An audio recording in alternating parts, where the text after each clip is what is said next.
There was a lot of promise and a few close calls, but overall, it was a bad week when the two remaining African teams were eliminated from the World Cup. We feel very bad. We are not happy about the game. It's not that our players didn't try, but it didn't go our way. So we are not happy. But we have no choice. That is the spirit in football. You understand? One person have to lose, while one person have to win. So that's the spirit of the game. The Super Eagles of Nigeria, Africa's reigning champions, could not manage to sink in their claws into France's net. The exit resulted to the resignation of Nigeria's coach Stephen Keshi, making him the second to quit after Ivory Coast's Sabri Lamouchi. However, history was made after the two African teams qualified to the last 16 stage for the first time. The other team to make it to the knockout stage was Algeria's Desert Foxes. The same script repeated itself for Algeria as they tumbled out of a 2-1 defeat by Germany. They played a great game, brother. They made us happy. They did their best. But unfortunately at the end, they were tired physically. Thank God we are all happy. Nobody is sad. Beyond the world of goal scoring, the tournament's economic impact is felt widely. From bar to restaurant owners, shop proprietors to hawkers, the continent's entrepreneurs are using the World Cup to drum up their businesses. Along the streets of Ghana, dealers of branded soccer equipment are chasing their ultimate goal: sales. Since the World Cup started, Patrick Brown has created a temporary World Cup tailored business, with the majority of his goods being jerseys.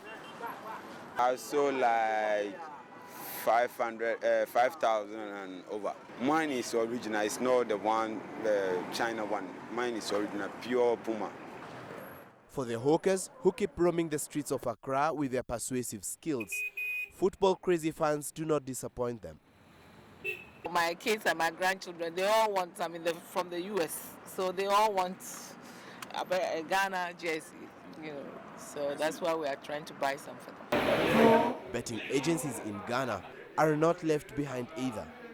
Jordan Ike has a tremendous rise in his business.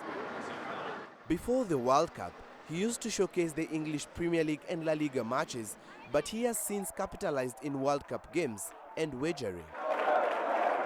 With his 13 betting branches around the country, he has devised a way of attracting more customers. In Teshi here, we have 144 retailers around. The retailers are agents that help the game center, because the game center is far from some people, so the retailers around help them to stake their bet before a time of a particular match starts. The game is bet on the normal 90 minutes time. There is no limit of the amount that can be wagered. Winners get their money the next day after the game ends. As Ghanaians are raking in profits from the World Cup, in Kenya, the merchandising is different. Nairobi Sports House has been supplying sporting equipment to Kenyans for over 30 years. For them, this World Cup is not as good as the previous ones. The warning by the Kenyan government telling its citizens to avoid watching football matches in public places due to security scares is a cause for the drop. 2010, it's like the whole of Kenya was airing, everywhere they were airing the World Cup, so the sales for flags and jerseys were very high. This year we've had like a drop of about 20%.